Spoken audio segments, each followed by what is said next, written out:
Welcome back to another episode of Infidelity Tales Lab. We're thankful for your continued viewership.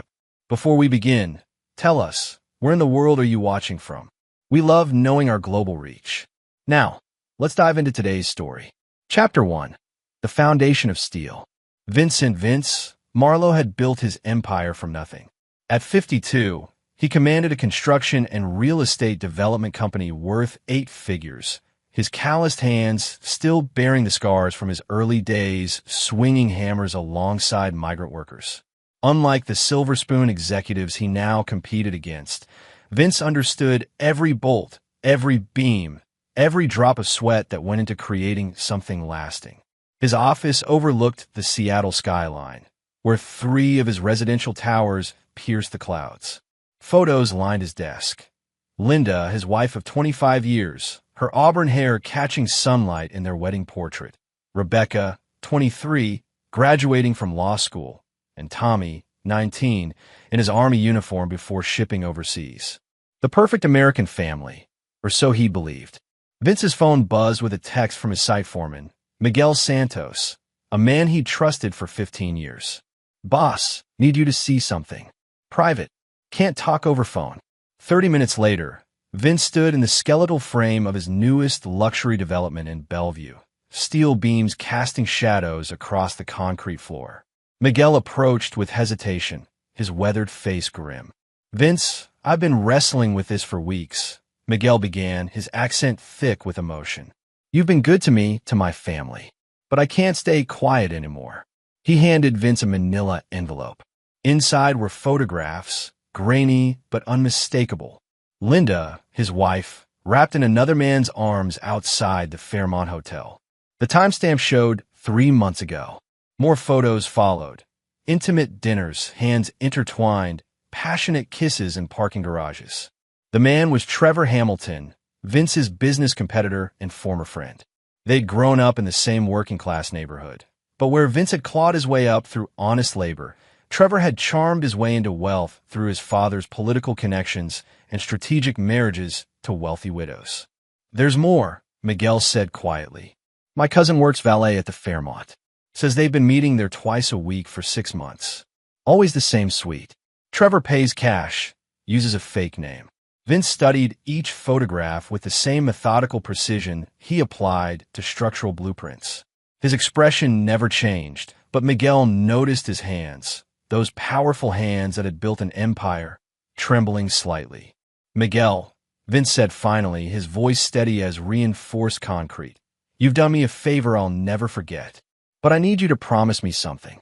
Not a word to anyone. Not your wife, not your cousin, not even your priest. Can you do that?" Miguel nodded solemnly. "Whatever you need, Vince."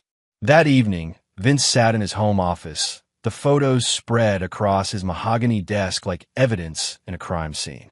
Through the window, he could see Linda tending to her prized rose garden, the same garden he'd spent 3 weekends building raised beds for last spring. She was humming, actually humming, while she watered flowers he'd paid for with money he'd earned breaking his back.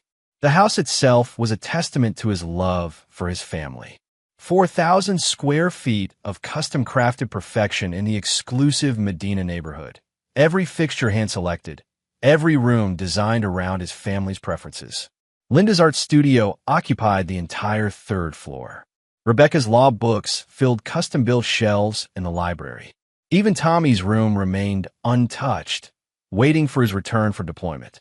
Linda entered his office carrying a glass of his favorite bourbon, neat, just as she had every evening for 2 decades. She leaned down to kiss his cheek, her perfume, expensive perfume he'd bought her for their anniversary, filling his nostrils. "How was your day, honey?" she asked, settling into the leather chair across from his desk. Vince looked at his wife, really looked at her. At 46, she remained stunning, her figure maintained through personal trainers and yoga instructors he funded. Her manicured nails, the subtle plastic surgery that had erased years from her face, the designer clothes that filled 2 walk-in closets, all purchased with his money while she played house and, apparently, played with Trevor Hamilton. "Productive," he replied, sliding the photos into his desk drawer. "Very productive." Chapter 2. The Text That Changed Everything. 3 weeks passed. Vince had conducted his investigation with the same meticulous attention to detail he applied to foundation inspections. Private investigator reports confirmed what Miguel's photos had revealed. Linda and Trevor weren't just having an affair. They were planning a future together. The recordings were particularly enlightening. Trevor's voice, captured through the PI's sophisticated equipment. Once the divorce is final, we'll have enough from Vince's assets to start fresh in Costa Rica. My contacts there can help us establish new identities if needed. Linda's response chilled him. He's been so generous lately, almost like he knows. Last week, he surprised me with a deed to our daughter's new house. Perfect timing. We can liquidate everything. Vince had indeed been generous. The house in Wallingford, a $1.2 million craftsman that Rebecca had fallen in love with, was his surprise graduation gift. He'd bought it outright, refusing to let his daughter start her legal career burdened by mortgage debt. The previous day, he'd also transferred funds for furniture, renovations, and a year's worth of utilities. His children's reactions had been telling. Rebecca's response was a perfunctory text. "Thanks, Dad." Tommy, calling from his base in Germany, had at least managed genuine gratitude before mentioning he couldn't wait to see the house when he returned. But it was Rebecca's behavior that truly opened Vince's eyes. Ever since graduating law school, she'd grown distant, entitled, treating him more like an ATM than a father. Her new boyfriend, a smooth-talking trust fund baby named Chad Morrison, had only encouraged this attitude. The revelation came Thursday evening when Vince was reviewing construction invoices in his home office. His phone buzzed with a text from Rebecca. "You weren't invited to dinner. Mom doesn't want you there." He stared at the message, reading it 3 times. Dinner. He'd forgotten. It was supposed to be a celebration of Rebecca's new job at a downtown law firm, a position she'd secured partly through connections he'd provided.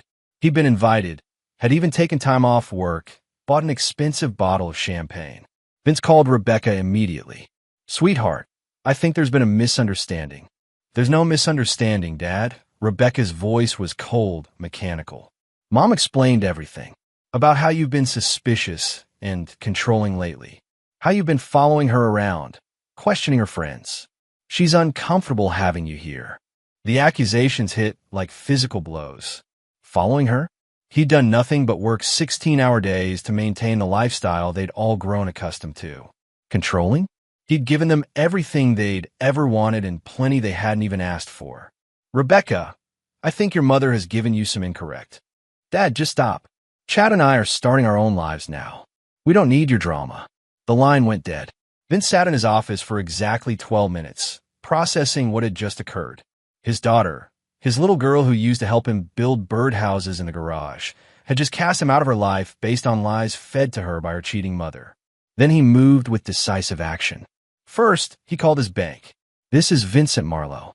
I need to stop payment on check number 47823 and reverse the electronic transfer authorization 552 AHG.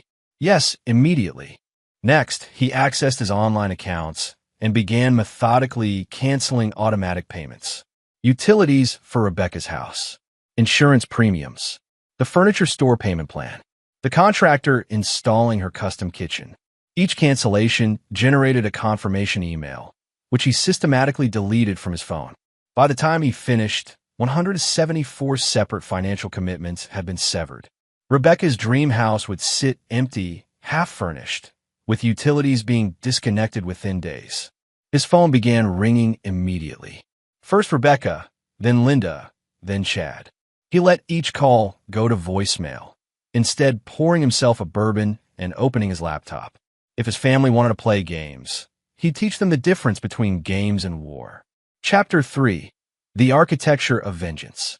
Vince's phone had collected 47 missed calls and 63 text messages by Friday morning. He read each one with the dispassionate interest of a structural engineer examining stress points. Rebecca's messages evolved from confusion to anger to desperation. "Dad, what happened to the house payments? The electricity was shut off this morning. Chad's parents are asking questions. Please call me back. This is important. I'm sorry, okay? Just fix this, please." Linda's texts were more manipulative, Vince, you're being childish. Rebecca is crying. You need to fix whatever tantrum this is. People are starting to ask questions about our marriage. We need to talk immediately. But it was the message from an unknown number that caught his attention. Mr. Marlowe, this is Trevor Hamilton. I think we should meet. Vince smiled for the first time in weeks. He spent the morning at his construction site, watching his crews pour foundation concrete for a new commercial complex. The precision required for a perfect foundation was absolute. One miscalculation, one shortcut, and the entire structure would fail. The same principle applied to revenge. That afternoon, he met with his attorney, Harvey Goldstein, a sharp-eyed man who'd handled Vince's business affairs for 15 years. Harvey's office occupied the top floor of a downtown tower, its windows providing a commanding view of Elliott Bay. I need you to prepare some documents, Vince said, sliding a typed list across Harvey's mahogany desk. Asset protection, mostly. Separate business holdings from personal assets. Harvey studied the list, his eyebrows rising steadily. Vince, this looks like you're preparing for a divorce. A very hostile divorce. Just following your previous advice about protecting my business interests. The offshore accounts, the trust structures, this goes well beyond standard asset protection. You're talking about moving significant wealth completely outside potential settlement claims. Harvey, I built my company with my own hands and my own money. If someone wants to challenge that, they'll need to prove their contribution. Vince leaned forward. How long will this take? With the complexity you're requesting? 6 weeks, maybe 8. I need it in 3. Harvey set down the papers. Vince, I've known you for 15 years. You're the most methodical man I've ever met. You don't rush anything. What's happening? For a moment, Vince considered sharing everything. Harvey was bound by attorney-client privilege, and his counsel had always been sound. But this was bigger than legal strategy. Let's just say I'm planning for contingencies. That evening, Vince invited Miguel to his house for dinner. Linda was notably absent, attending a book club meeting that Vince knew was actually a rendezvous with Trevor. Rebecca was presumably dealing with her utility crisis. Over plates of takeout Chinese food, the two men sat in Vince's kitchen, the same kitchen where he'd once helped his children with homework, where Linda had once prepared family meals instead of scheming betrayals. Miguel, I need to ask you about your nephew Carlos, the one who works for Hamilton Construction. Miguel's face darkened. Carlos is a good kid, Vince. Whatever you're thinking, I'm not asking him to do anything illegal, but I need information. Trevor's current projects, his financial situation, his business practices, things that might be available to someone with access to his office files. Vince, Trevor Hamilton is dangerous. My Carlos needs that job. If this works the way I plan, Carlos won't need to work for Trevor much longer, because Trevor won't have a company to run. Miguel studied his friend's face, recognizing the cold determination that had built Marlowe Construction from a one-man operation into a regional powerhouse. What do you need to know? Vince pulled out a notebook, already filled with meticulous planning. Everything. His contracts, his suppliers, his subcontractors, his permit applications, his inspection schedules, his loan agreements. But most importantly, I need to know about the Eastgate Commons project. Miguel nodded slowly. Eastgate Commons was Trevor's most ambitious project, a $40 million mixed-use development that would make or break his company. If it succeeded, Trevor would join the ranks of Seattle's elite developers. If it failed, Carlos mentioned something about problems with that project. Permit delays, contractor issues. I want to know everything Carlos can find. And Miguel? This conversation never happened. Later that night, alone in his office, Vince spread architectural drawings across his desk. Not for his own projects, but detailed plans he'd acquired through carefully cultivated relationships in the city planning department. Plans for Eastgate Commons, showing every specification, every load-bearing calculation, every system integration. He found exactly what he was looking for on page 47, a critical flaw in the foundation design that Trevor's engineers had somehow missed. The building would be structurally sound for normal use, but one specific type of stress, the kind that might occur during a major earthquake, would cause catastrophic failure. Seattle sat on multiple fault lines. Earthquake preparedness wasn't just recommended, it was legally mandated. Vince picked up his phone and dialed a number from memory. Rodriguez Engineering, this is Carmen. Carmen, this is Vince Marlowe. I need to speak with your husband about a consultation job. Private client, very confidential, excellent compensation. Dr. Antonio Rodriguez was the city's most respected seismic engineer, the man called in whenever earthquake safety questions arose. He was also a man who owed Vince a considerable favor. Vince's company had built Antonio's custom home at cost after Antonio had helped navigate some tricky foundation issues on an early Marlowe project. Antonio, I have a hypothetical question about earthquake preparedness. By midnight, Vince had outlined the opening moves of his campaign. Trevor Hamilton had built his success on charm, connections, and cutting corners. Vince would use each of those strengths against him. But first, he needed to deal with his family's growing desperation. His phone rang again, Rebecca calling for the 15th time that day. This time, he answered, Dad, thank God. I've been trying to reach you for hours. I've been busy. Busy? Dad, they shut off our water today. Chad's parents are asking if we can afford this house. My boss is wondering why I gave an address where I can't actually live. Interesting problem. Dad, I don't understand what's happening. Did the bank make a mistake? Are you having financial troubles? Rebecca, let me ask you something. When you texted me yesterday about dinner, did you think about how that would make me feel? Silence stretched across the line. Dad, Mom said you were being paranoid and your mother said, and you believed her without question, without talking to me, without considering that the man who's provided for you your entire life might deserve the benefit of the doubt. It wasn't like that. It was exactly like that. You chose to exclude me from your celebration based on accusations you never bothered to verify. So now you can celebrate without my financial support as well. Dad, please. I made a mistake. I'm sorry. Sorry isn't enough, Rebecca. Sorry doesn't fix broken trust. Sorry doesn't undo betrayal. He hung up and turned off his phone. In 3 weeks, when his asset protection strategy was complete, he would show them all the true meaning of consequences. Chapter 4. The web begins to weave. 3 weeks later, Vince's financial fortress was complete.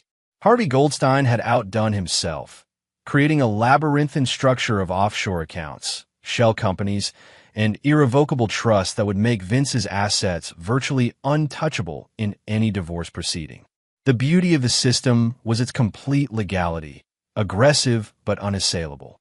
Simultaneously, Carlos Rodriguez had provided a treasure trove of intelligence about Trevor's operations. Trevor Hamilton Construction was leveraged to the breaking point, with the Eastgate Commons project consuming every available dollar and several million borrowed against future profits. Any significant delay or cost overrun would trigger a cascade of financial failures. Vince reviewed Carlos's latest report while sipping coffee in his downtown office. Trevor's company was scheduled to pour the foundation for Eastgate Commons in 2 weeks. All permits were in place, all inspections scheduled. Everything was proceeding perfectly according to Trevor's timeline. That was about to change. His phone buzzed with a text from Dr. Antonio Rodriguez. Report submitted to city planning as requested. Anonymous tip about potential seismic issues at Eastgate site. They'll have to halt construction pending review. Vince smiled and immediately called Miguel. Phase 1 is active. Is Carlos ready for Phase 2? He's nervous, Vince. Trevor's been asking questions about information leaks. Tell Carlos to stay calm and follow the script we discussed. Today's the day. That afternoon, Carlos Rodriguez accessed Trevor's computer system during the lunch hour rush when the office was largely empty. His assignment was simple. Alter a single line in the Eastgate Commons database, changing the delivery date for critical foundation materials from next Tuesday to next month. The beauty of the sabotage was its subtlety. When the steel delivery failed to arrive, Trevor would scramble to locate the missing order, eventually discovering the clerical error in his own system. But by then, the foundation pour would be delayed, putting him behind schedule and triggering penalty clauses with his general contractor. More importantly, the delay would give Dr. Rodriguez's seismic review time to work its way through the bureaucracy. While Carlos executed his mission, Vince drove to Wallingford to inspect Rebecca's house. The property sat empty and abandoned, weeds already beginning to overrun the professionally landscaped yard. Window notices from utility companies created a patchwork of warnings across the front door. Rebecca's BMW was parked in the driveway, and through the window, Vince could see her sitting on the floor in what would have been the living room, talking animatedly on her phone. Her gestures were sharp, frustrated, the body language of someone whose privileged world was crumbling. He didn't approach the house. Not yet. Instead, he drove to his next appointment, lunch with Chad Morrison's father. Robert Morrison was old Seattle money, a man whose family had profited from lumber and shipping for 3 generations. He occupied a corner table at the Columbia Tower Club, his silver hair perfectly styled, his custom suit impeccable. Robert had agreed to the meeting after Vince's cryptic phone call about mutual interests regarding our children. "Mr. Marlowe," Robert said as Vince approached the table, "I appreciate you reaching out. Rebecca seems like a lovely girl, though I understand there have been some financial complications recently."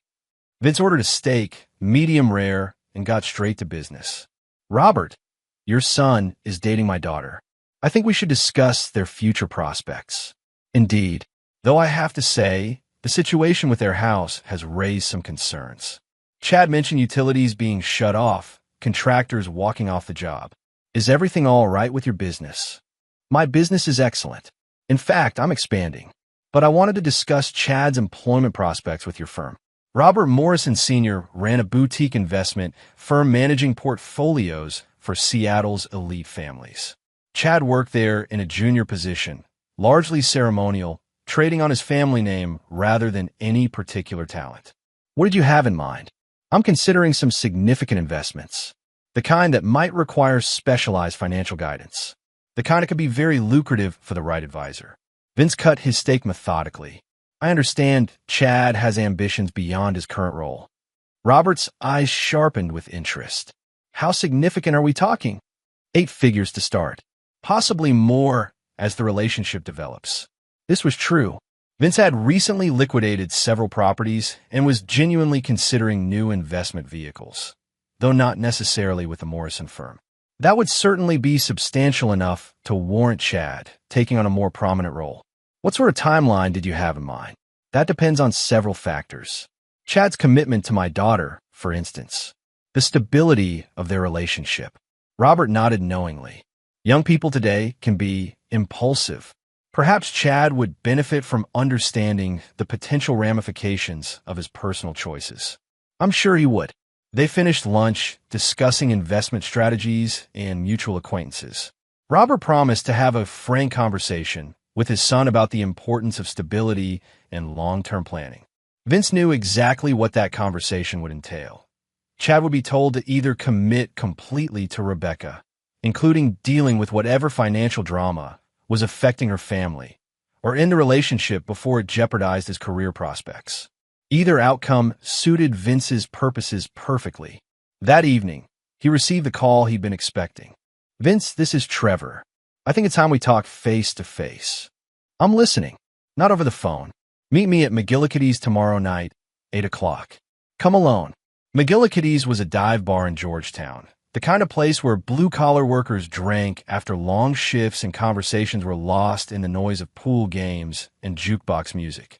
An odd choice for a meeting between 2 successful businessmen, but Trevor had always fancied himself a man of the people. "I'll be there." After hanging up, Vince called his private investigator. "I need surveillance on the Fairmont Hotel tomorrow night, Suite 412. Full documentation of anyone entering or leaving." Trevor might think he was clever, arranging a meeting while presumably planning to spend the evening with Linda. But Vince had spent weeks learning Trevor's patterns, his habits, his weaknesses. Tomorrow night would be the beginning of Trevor's education about the difference between charm and power. Chapter 5. The Confrontation. McGillicuddy's reeked of stale beer and decades of cigarette smoke, even though smoking had been banned for years. Vince arrived 10 minutes early, choosing a corner booth with clear sight lines to all entrances. He nursed a bourbon and watched construction workers and dock laborers unwind from their shifts. Trevor arrived precisely at 8, his usual punctuality intact despite the chaos now surrounding his business. He traded his normal designer suits for jeans and a flannel shirt, playing dress-up as a common man. The affectation irritated Vince more than he'd expected. "Vince!" Trevor slid into the booth opposite him, his blue eyes scanning the room nervously. "Thanks for coming. You said we needed to talk." Trevor ordered a beer from the battered waitress, buying time to organize his thoughts.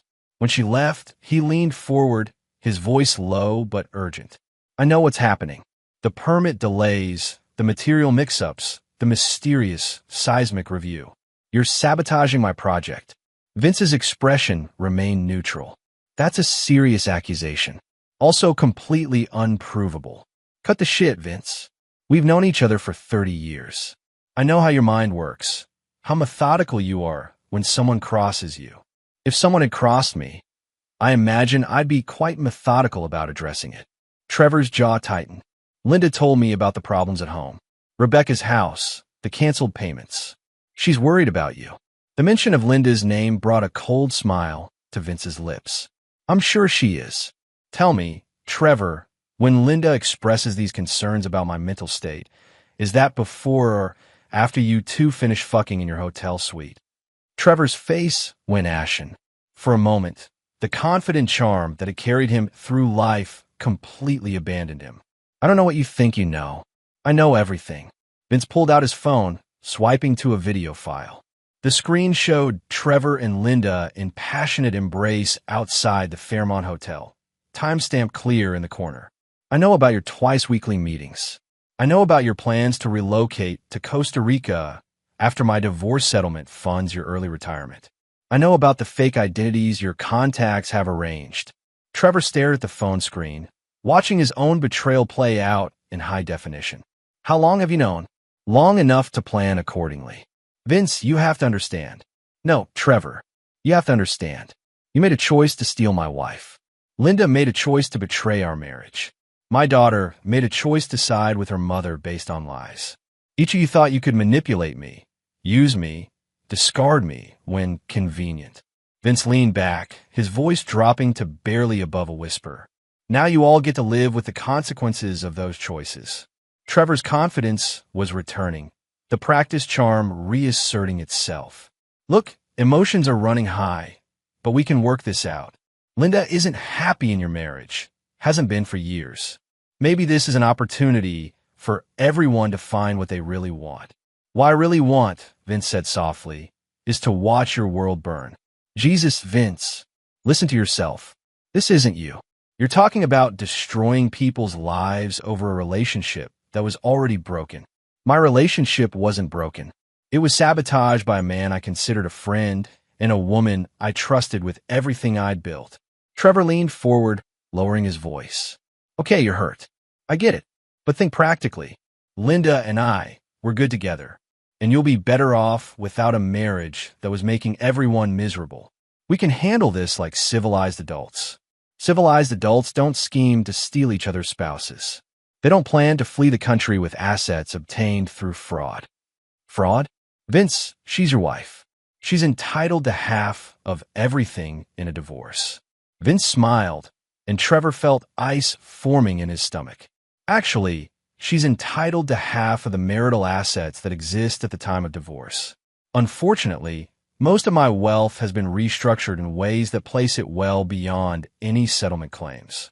Trevor's beer sat untouched as the implications sank in. "You moved your assets offshore. I protected my business interests from potential threats. Perfectly legal, completely bulletproof. You bastard. You planned this whole thing. I responded to your actions. There's a difference." Trevor's composure finally cracked. "Fine. You want to play hardball? Linda's already filed for separation. Her attorney is very confident about piercing whatever asset protection schemes you've cooked up. Linda's attorney is welcome to try. I'm curious which one she hired. Brennan and Associates. Patricia Brennan herself." Vince nodded approvingly. "Patricia's very good. Expensive but effective. Of course, she'll need to be paid, and Linda doesn't have access to our joint accounts anymore. How is she covering the retainer?" Trevor's silence confirmed what Vince had suspected. "You're funding Linda's divorce attorney. That's generous of you. considering your own financial situation. My financial situation is fine. Is it? Because my sources suggest the Eastgate Commons delays are causing some cash flow problems. Penalty clauses, contractor cancellations, interest on bridge loans. How long can you sustain those losses while also paying for Linda's legal fees? Trevor stood abruptly. This conversation is over. Sit down, Trevor. I'm not finished. Something in Vince's tone made Trevor hesitate. The voice carried absolute authority, the kind of command that had directed construction crews through dangerous work sites. You wanted this meeting. You're going to hear what I came to say. Trevor sat slowly, his eyes never leaving Vince's face. Here's what's going to happen. Your Eastgate Commons project will fail. The seismic review will find serious structural flaws that actually exist in your design, flaws you should have caught if you weren't cutting corners to maximize profits. The resulting delays will trigger a cascade of contract failures and financial penalties that will bankrupt your company. You can't prove those flaws exist. I don't need to prove anything. I just need Dr. Antonio Rodriguez to find them during his review, which he will, because they're actually there. Trevor's face went pale. Rodriguez? You got Rodriguez involved. Linda will discover that I've made myself essentially judgment-proof. Her attorney will take whatever money you've given her and then decline to continue representation when it becomes clear there are no assets to pursue. At that point, she'll come crawling back, begging for reconciliation. And you'll take her back? I'll show her exactly the same mercy she showed me when she was planning her new life in Costa Rica. Vince stood, dropping a 20 on the table. Enjoy your evening, Trevor. I believe Linda is waiting for you at the Fairmont. Of course, you might want to consider whether you can still afford the suite, given your impending financial difficulties. He started to leave, then turned back. Oh, and Trevor? Tell Linda I said hello. Chapter 6, The Trap Springs. The next morning brought exactly the results Vince had anticipated. Rebecca called before 7 a.m., her voice thick with tears and desperation. Dad, something's wrong with Chad. He's been acting strange since yesterday, asking weird questions about our relationship, about long-term plans. His father called him last night, and they talked for 2 hours. Now Chad says we need to reassess our situation until things stabilize. Vince sipped his coffee, watching the sunrise paint Seattle's skyline in shades of gold and crimson. What sort of things need to stabilize? My living situation. The house payments. He says his family is concerned about our financial stability. The words came out in a rush, as if saying them quickly would lessen their sting. Vince could picture his daughter sitting in her powerless house, still in pajamas, her privileged world collapsing around her. And what did you tell him? I told him it was just a misunderstanding, that you'd fix everything. You will fix everything, won't you, Dad? I can't lose Chad. I can't lose the house. Everyone in my law firm is asking questions about why I gave an address where I can't actually live. Rebecca, do you remember what you texted me 3 weeks ago? Silence stretched across the line. You told me I wasn't invited to your celebration dinner because Mom said I couldn't be trusted. You chose to believe her lies over trusting the man who raised you, provided for you, loved you unconditionally for 23 years. Dad, I was confused. Mom made it sound like. Your mother made it sound like I was the problem. And you believed her without question. Just like you believed her when she told you I was being paranoid and controlling. I know I made a mistake. You made a choice, Rebecca. You chose sides.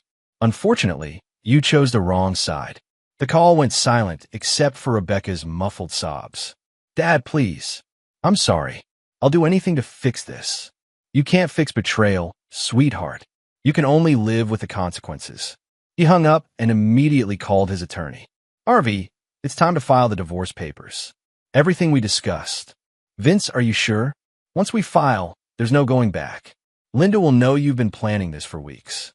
She'll know I've been protecting myself from thieves and liars. File them today.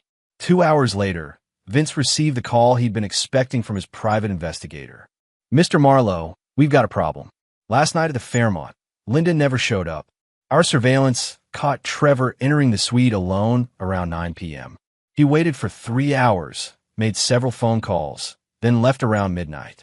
From his body language, he was extremely agitated. Interesting. Any idea where Linda was? Actually, yes. She spent the evening at Patricia Brennan's law office. Came out around 11 p.m., carrying several boxes of documents.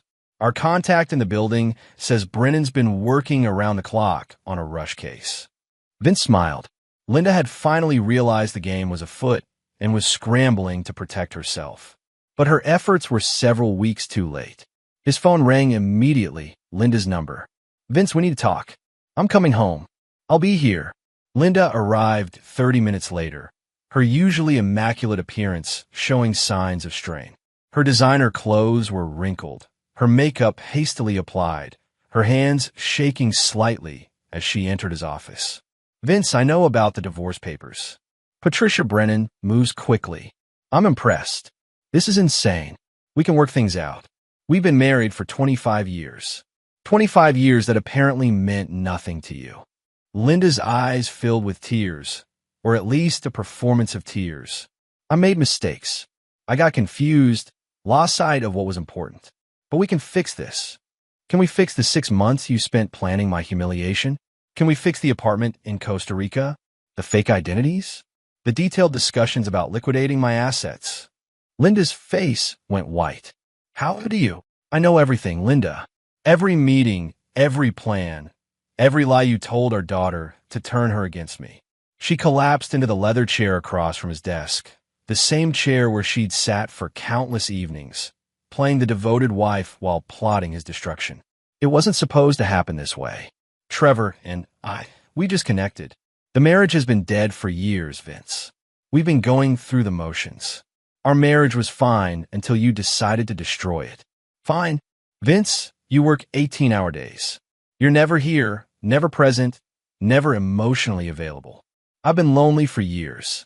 I worked 18-hour days to provide for this family. Every hour, every sacrifice, every deal I made was to give you and our children everything you wanted. Money isn't everything. It is when you're planning to steal it. Linda's tears dried up, replaced by a calculating hardness he'd never seen before. Patricia says, I'm entitled to half of everything. The house, the business, the investments. All of it. Patricia is welcome to pursue whatever she thinks she can get. But I think she'll find my assets are somewhat more complex than they appear. What does that mean? It means you should have thought about financial security before you started fucking my business rival. The crude language made Linda flinch. In 25 years of marriage, Vince had never spoken to her with such contempt. Patricia is very confident. Patricia is an excellent attorney who will take your money and deliver disappointing results. Because there's nothing for her to pursue. Linda stood, her composure cracking. You can't hide money forever, Vince. Courts have ways of finding hidden assets. I haven't hidden anything. I've legally restructured my holdings to protect them from potential creditors and claimants. Everything I've done is completely above board. You did this on purpose. You planned this whole thing. I responded to your betrayal appropriately. Linda's phone buzzed with a text message. She glanced at it, and her face went even paler. What's wrong? Vince asked, though he suspected he knew. Trevor, his project, there's some kind of problem with permits. The Eastgate Commons seismic review? Yes, I heard there were some concerns about structural integrity. Linda stared at him with dawning horror. You did this. You're destroying his business. Trevor's destroying his own business by cutting corners and ignoring safety regulations. I simply brought those oversights to the attention of appropriate authorities. This is insane. You're destroying people's lives over a relationship that wasn't working anyway. Vince stood, his full height and presence filling the room. I'm protecting myself from people who thought they could use me and discard me. The fact that consequences exist for betrayal seems to surprise everyone involved. Linda backed toward the door. This isn't over, Vince. Patricia will find that her client has no credible claim to assets that never belonged to the marital estate. She'll also find that her client's boyfriend can no longer afford to pay her retainer fees. Linda's hand was on the doorknob when Vince delivered his final blow. Oh, and Linda, you should probably find somewhere else to stay tonight. The locks have been changed. Chapter 7. The walls close in. Trevor Hamilton's world imploded with mathematical precision. Dr. Rodriguez's seismic review revealed not just the foundation flaws Vince had identified, but additional structural problems that Trevor's cost-cutting engineering had concealed. The city issued a stop-work order pending a complete redesign, a process that would take months and cost millions Trevor didn't have. Within 48 hours, 3 major subcontractors pulled out of the project, invoking safety clauses in their contracts. The general contractor followed, demanding immediate payment for work already completed. Trevor's construction lender froze all disbursements pending resolution of the permit issues. Vince watched the collapse from his office, monitoring industry reports with the satisfaction of an engineer whose calculations had proven flawless. His phone rang constantly, suppliers, subcontractors, and competitors calling to discuss acquiring distressed assets from Hamilton Construction's inevitable bankruptcy. But it was Miguel's call that brought the most interesting intelligence. Vince, my nephew Carlos, says Trevor's been making desperate phone calls all morning. To banks, investors, anyone who might provide emergency funding. No one's interested. What about his meeting with Linda? Carlos overheard part of it. Trevor told her the money's gone. Everything he'd set aside for their Costa Rica plan got invested in Eastgate Commons. Without that project's profits, he can't cover her legal fees, can't afford their hotel suite, can't maintain his lifestyle. How did she react? According to Carlos, she screamed at him for 10 minutes, called him a fraud and a failure, then stormed out. Haven't seen her since. Vince smiled. Linda was discovering that Trevor's charm became considerably less appealing when it wasn't backed by financial resources. His assistant buzzed the intercom. Mr. Marlowe, Rebecca is here to see you. She says it's urgent. Send her in. Rebecca entered looking haggard, her usually perfect appearance disheveled. She'd clearly been crying, her makeup smeared, her expensive clothes wrinkled as if she'd slept in them. Dad, I need to talk to you. I'm listening. Chad broke up with me this morning.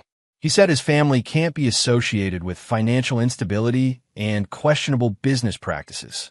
His father told him I was a liability to his career. She collapsed into the chair across from his desk, the same chair where Linda had pleaded her case just days earlier. Dad, my life is falling apart. I can't live in a house because there's no power or water. I can't afford an apartment on my salary. Chad won't take my calls. Even my coworkers are treating me differently because I gave them an address where I obviously don't live. That's unfortunate. Unfortunate? Dad, I'm your daughter. I made a mistake, but I'm still your daughter. Vince studied her face, seeing echoes of the little girl who used to help him build birdhouses, but also recognizing the entitled woman who had cast him out based on lies. Rebecca, do you remember when you were 12 and you broke Mom's antique vase while playing with a football in the house? Dad, this isn't the time for... You blamed your brother Tommy. Said he threw the ball too hard. Said it was his fault for bringing the football inside. You let me punish him for something you did. Rebecca's face flushed. That was different. I was a kid. You were old enough to know right from wrong. And when I found out the truth, when Tommy finally told me what really happened, what did I say to you? Rebecca's voice dropped to a whisper. You said actions have consequences. And that lying about them makes the consequences worse. 23 years old, and you still haven't learned that lesson. Dad, please. I know I screwed up. I know I chose the wrong side. But I can't fix it if you won't let me. Some things can't be fixed, Rebecca. Some betrayals are permanent. So that's it. You're going to cut me out of your life forever because I believed Mom over you one time. I'm going to let you experience the consequences of your choices. Just like I'm letting your mother and Trevor experience the consequences of theirs. Rebecca stood, her voice rising with desperation. You're enjoying this. You're actually enjoying watching us suffer. I'm experiencing justice. There's a difference. This isn't justice, Dad. This is revenge. This is you punishing everyone who doesn't worship the ground you walk on. Vince's expression didn't change, but his voice carried a chill that made Rebecca step backward. I built everything you've ever known. This house, your education, your opportunities, your lifestyle, all of it came from my work, my sacrifice, my dedication to this family. And when your mother decided to throw it all away for a cheap affair, you sided with her based on lies. I said I was sorry. Sorry doesn't rebuild trust, Rebecca. Sorry doesn't undo betrayal. Sorry is just a word people use when they're facing consequences they don't like. Then what do you want from me? Nothing. I want nothing from you. The words hit Rebecca like physical blows. She stared at her father, seeing a stranger where once there had been unconditional love and support. Dad, you can't mean that. I can and I do. You made your choice. Now live with it. Rebecca fled from the office, her sobs echoing down the hallway. Vince turned back to his computer, where emails continued to arrive about Trevor's mounting business failures. His phone rang. Harvey Goldstein calling with an update. Vince, Patricia Brennan wants to meet. She's discovered the extent of your asset protection strategy and wants to discuss settlement terms. What kind of terms? Essentially, she's asking for mercy. Linda's situation is becoming untenable. No income, no assets, no housing. Brennan knows she can't touch her protected wealth, so she's hoping to negotiate some sort of spousal support agreement. Tell Patricia I'll consider meeting, but only if Linda demonstrates genuine accountability for her actions. What does that mean? It means she needs to provide a complete written confession of her affair, her plans to defraud me, and her role in turning our daughter against me. Signed, notarized, and submitted to the court record. Vince, that's essentially asking her to destroy any remaining credibility she might have in the divorce proceedings. That's exactly what I'm asking. And if she refuses, then she can experience poverty. I understand it builds character. After hanging up, Vince opened his desk drawer and pulled out the photographs Miguel had first shown him, the images that had started this campaign of justice. Linda embracing Trevor, planning their future with money stolen from the man who had given her everything. His intercom buzzed again. Mr. Marlowe, there's a gentleman here to see you. He says his name is Tommy Marlowe. Vince's heart stopped. Tommy wasn't due back from overseas for another 6 weeks. Send him in. The door opened to reveal Vince's son in dress uniform, his young face grim with purpose. At 19, Tommy had inherited his father's height and broad shoulders, but his eyes held a maturity that came from months in active deployment. Dad! Tommy, you're early. Emergency leave. Rebecca called me. Cry about some family crisis. Took me 3 days to get transport back to the States. Tommy closed the door behind him and stood at attention. Dad, I need to know what the hell is going on. Chapter 8. Blood and Judgment. Tommy had always been different from Rebecca, where she craved luxury and attention. He sought purpose and structure. At 17, he'd shocked the family by enlisting rather than accepting his guaranteed spot at the University of Washington. Vince had been secretly proud. The military would teach Tommy lessons about honor and consequence that no amount of privilege could provide. Sit down, son. Tommy remained standing, his military bearing rigid. Rebecca says you've cut off all financial support. Says mom's filed for divorce and is living in some cheap motel. Says her boyfriend dumped her and she can't afford an apartment. All of that is accurate. She also says you've lost your mind, that you're destroying the family over some paranoid delusions about mom cheating. Vince opened his desk drawer and pulled out the manila envelope Miguel had given him months earlier. He spread the photographs across his desk, clear images of Linda and Trevor's affair. Tommy's military composure cracked as he studied each photo, the timestamps, the undeniable evidence of his mother's betrayal. Jesus Christ. There's more. Vince activated his computer, playing audio recordings from the private investigator's surveillance. Linda's voice filled the office. Once the divorce is final, we'll have enough from Vince's assets to start fresh in Costa Rica. Tommy listened to his mother plan her husband's financial destruction with the clinical attention he'd learned analyzing enemy intelligence overseas. When the recordings finished, Tommy finally sat down, his face pale, but his jaw set with familiar determination. How long have you known? For months. Why didn't you tell me? Because you were serving your country. Because you shouldn't have to choose between your parents. Because I wanted to handle this myself. Tommy nodded slowly. Rebecca said you're being cruel, that you're punishing her for taking mom's side. I'm letting everyone experience the consequences of their choices. What were Rebecca's choices?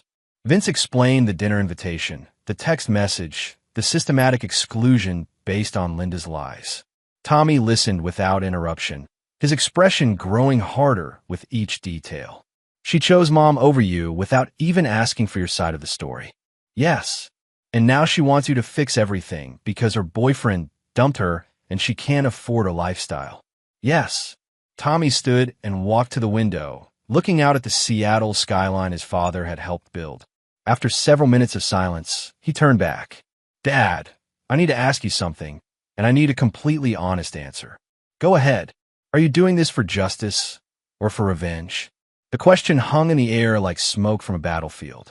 Vince considered his answer carefully, knowing that his relationship with his son, the only family member who had remained loyal, depended on his honesty. Both, he said finally. I'm ensuring that people who betrayed me face appropriate consequences. Whether you call that justice or revenge depends on your perspective. And you're comfortable with that? I'm comfortable with the fact that actions have consequences. I'm comfortable with the fact that betrayal shouldn't be rewarded. I'm comfortable with protecting myself from people who try to use and discard me. Tommy nodded slowly. What about mercy? What about forgiveness?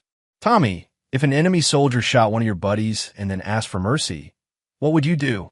I'd neutralize the threat. Your mother and sister shot me in the back, son, metaphorically speaking. Then they asked for mercy when they realized I was still alive and capable of fighting back. And Trevor's a casualty of war. He chose to involve himself in someone else's family. He chose to steal another man's wife and plot that man's destruction. Now he's learning that some men fight back. Tommy was quiet for several minutes, processing everything he'd learned. Finally, he spoke. What do you need from me? Nothing. You've served your country with honor. You don't need to be involved in this. Dad, you're my father. Rebecca's my sister, even if she's made terrible choices. Mom's my mother, even if she's betrayed you. I can't just pretend none of this is happening. What are you suggesting? Let me talk to Rebecca. Let me try to make her understand the magnitude of what she did. Maybe if it comes from me. Vince considered the proposal. Tommy had always been Rebecca's protector, the brother who looked out for her despite their different personalities. If anyone could break through her sense of entitlement, it might be him. And if she doesn't listen, then she lives with the consequences, just like you said. What about your mother? Tommy's expression hardened. Mom made her choices. She chose another man over our family. She chose to lie and manipulate and plan your destruction. As far as I'm concerned, she's dead to me. The words carried the finality of a military execution order. Vince felt a mixture of pride and sadness. Pride that his son understood honor and loyalty. Sadness that his family had been reduced to this stark calculation of allegiance and betrayal. Tommy, I want you to understand something. What I'm doing to your mother and Trevor, it's not just about the affair. It's about the systematic planning, the lies, the manipulation, the attempt to turn you and Rebecca against me while stealing everything I'd built. This wasn't a moment of weakness. This was a calculated campaign of destruction. I understand, Dad. And honestly, in the Army, we call that enemy action. You respond to enemy action with overwhelming force. Are you comfortable with that?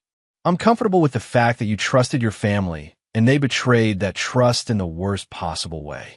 I'm comfortable with the fact that actions have consequences, especially for people who should know better.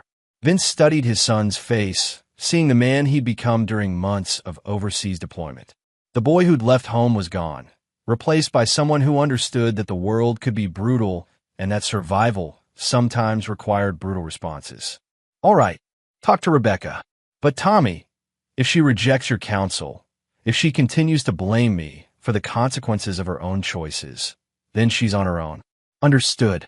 Tommy stood and headed for the door, then turned back. Dad, for what it's worth, I think Mom and Rebecca forgot something important about you. What's that? You didn't build this empire by being weak. You didn't succeed in construction by letting people walk over you. They thought they could manipulate you because you love them. They forgot that love has limits, and that even good men have breaking points. And Trevor, Tommy's smile was cold as winter wind. Trevor never knew you at all. He's about to get an education. Chapter 9. The Reckoning Complete. 3 days later, Tommy sat across from Rebecca in a downtown coffee shop, watching his sister pick at a muffin she couldn't afford. Her appearance had deteriorated further. Designer clothes that now looked desperate rather than elegant. Makeup that couldn't hide the stress lines forming around her eyes. Tommy, thank God you're here. Maybe you can talk sense into Dad. He's completely lost his mind. I've seen the evidence, Rebecca. Photos, recordings, financial documents. Mom wasn't just cheating. She was planning to destroy Dad financially and disappear to another country. Rebecca's face crumpled. That doesn't mean he has to destroy our whole family. Our family was already destroyed. Mom destroyed it when she decided to fuck Trevor Hamilton and plot Dad's humiliation. The crude language made Rebecca flinch, but Tommy's expression remained hard. You destroyed it when you chose to believe her lies over trusting the man who gave you everything. I made a mistake. You made a choice. A choice to exclude Dad from your celebration based on accusations you never bothered to verify. A choice to side with someone who was actively betraying him. Tommy, I was confused. Mom made it sound like Dad was being paranoid and controlling. And you believed her. Without question. Without talking to Dad. Without considering that maybe the woman planning to flee the country with another man's money might not be the most reliable source of information. Rebecca started crying again, but Tommy didn't soften his expression. Rebecca, do you know what we call it in the Army when someone betrays their unit? What? Treason. And do you know what the penalty for treason is? She shook her head. Execution. Dad's not executing you. He's just cutting you out of his life. Considering what you did, that's mercy. This is insane. He's my father. I'm his daughter. Families forgive each other. Families support each other. Families trust each other. Families don't cast each other out based on lies from cheating spouses. Tommy leaned forward, his voice dropping to a whisper. Rebecca, I've spent 8 months in a combat zone. I've seen what happens when people you trust betray that trust. I've seen good soldiers die because someone they counted on chose the wrong side. This isn't a war zone, Tommy. Isn't it? Mom declared war on Dad when she started fucking his business rival. You chose sides when you believed her lies. Now you're experiencing what happens to people who pick the losing side. Rebecca wiped her eyes with a napkin. So that's it? Dad's never going to forgive me. I don't know. Maybe. But forgiveness has to be earned, and you haven't even acknowledged the magnitude of what you did. I said I was sorry. Sorry isn't enough. Sorry is what you say when you accidentally break something. This wasn't an accident. This was a deliberate choice to side against your father based on lies from a woman who was actively betraying him. Tommy pulled out his phone and showed Rebecca a photo. Their father at a construction site, covered in concrete dust, his face lined with exhaustion. This is how Dad looked last week. 52 years old, working 16-hour days to build something lasting for his family. While he was breaking his back to provide for us, Mom was planning his destruction, and you were helping her exclude him from family events. I didn't know. You didn't want to know. It was easier to believe Mom's version because it didn't require you to question anything or make hard choices. Rebecca stared at the photo, really seeing her father's exhaustion for the first time. What do I have to do? First, you have to understand that Dad doesn't owe you anything. Not forgiveness, not financial support, not a relationship. You burned that bridge. Okay. Second, you have to accept that your lifestyle is over. No more house you can't afford. No more expensive clothes. No more boyfriend whose family sees you as a liability. You're going to have to build your own life from scratch. I can't afford. Then you'll learn to live within your means. Dad started with nothing and built an empire. You can start with nothing and build a life. Tommy stood to leave, then turned back. Rebecca, if you genuinely want a chance at reconciliation, you need to prove you understand what you did wrong and that you're willing to accept responsibility for your choices. Not sorry because you got caught responsibility. Real acknowledgement of the magnitude of your betrayal. How do I do that? Figure it out. Dad doesn't owe you a roadmap to forgiveness. That same evening, Vince received a call from Patricia Brennan. Mr. Marlowe, my client would like to discuss the terms you outlined. The written confession? Yes. She's prepared to provide a complete statement acknowledging her affair and her planning activities. In exchange for what? Modest spousal support. Enough to secure basic housing and transportation. Vince considered the offer. Linda's complete humiliation was within reach. a signed confession that would destroy any remaining credibility she might have in social or legal circles. I'll consider it, but the confession has to be complete. Every detail of the affair, every aspect of the financial planning, every lie she told about me. And she has to acknowledge that she manipulated our daughter as part of her scheme. Mr. Marlowe, that level of detail would be devastating to her reputation. Patricia, your client, tried to destroy my family and steal my life's work. Her reputation is the least of my concerns. 2 days later, Linda sat in Patricia Brennan's office, signing a 12-page confession that detailed her infidelity, her planning with Trevor, and her systematic manipulation of their daughter. Each signature felt like cutting away another piece of her dignity. "This will haunt me forever," she said as she finished the last page. "Mrs. Marlowe, your husband could have left you with nothing. This arrangement gives you a chance to rebuild your life." Linda looked up, her eyes hollow. "What life? Trevor's bankrupt. My daughter won't speak to me. My son considers me dead. My reputation is destroyed. You'll have enough money to start over somewhere else." Start over as what? A 50-year-old woman with no job skills and a documented history of infidelity and fraud? Patricia had no answer. Meanwhile, Trevor Hamilton sat in his nearly empty office, watching movers take away the last of his furniture. Hamilton Construction was finished. Bankruptcy proceedings had begun, assets were being liquidated, and his reputation in the construction industry was permanently destroyed. His phone rang one final time. The caller ID showed Vince Marlowe. "Trevor." "Vince, come to gloat. Actually, I called to thank you." "Thank me? You taught me something valuable about the people I thought I could trust. You showed me that even 25 years of marriage and fatherhood weren't enough to earn genuine loyalty from my family. Vince, you destroyed everything. My business, Linda's life, Rebecca's future. Was it worth it? Trevor, you destroyed my family when you decided to steal my wife. I just made sure there were consequences for that choice. You're a cold bastard. I'm a man who protects what he builds. You should have remembered that before you try to tear it down." The line went dead. 6 months later, Vince Marlowe stood on the observation deck of his newest tower, watching the Seattle skyline stretch toward distant mountains. His phone buzzed with a text from Tommy, now stationed in Colorado. "Proud of you, Dad. You handled this like a man."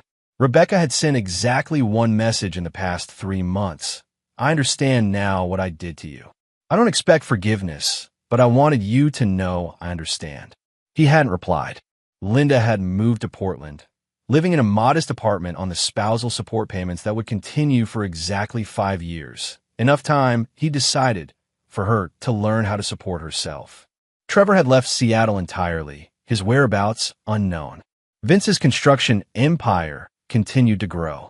His reputation for ruthless competence had only been enhanced by the systematic destruction of those who had betrayed him.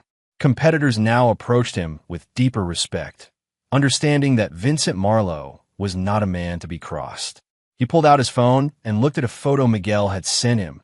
A family barbecue, 3 generations gathered around picnic tables, children playing in the background. The caption read, "This is what loyalty looks like." Vince smiled and pocketed the phone. He'd lost a family, but he'd gained something more valuable: the knowledge that he would never again allow sentiment to cloud his judgment about people's true nature. In the distance, construction cranes moved like mechanical prayers against the evening sky, building new structures on foundations of steel and uncompromising strength. Some things once broken could never be repaired, but a man of strength could always build something. And there you have it. Another story comes to an end. What did you think? I'd love to hear your thoughts in the comments below. If you enjoy this story, consider joining our community by subscribing. It means the world to us. For more stories like this one, check out the recommended videos on screen, and I'll see you there.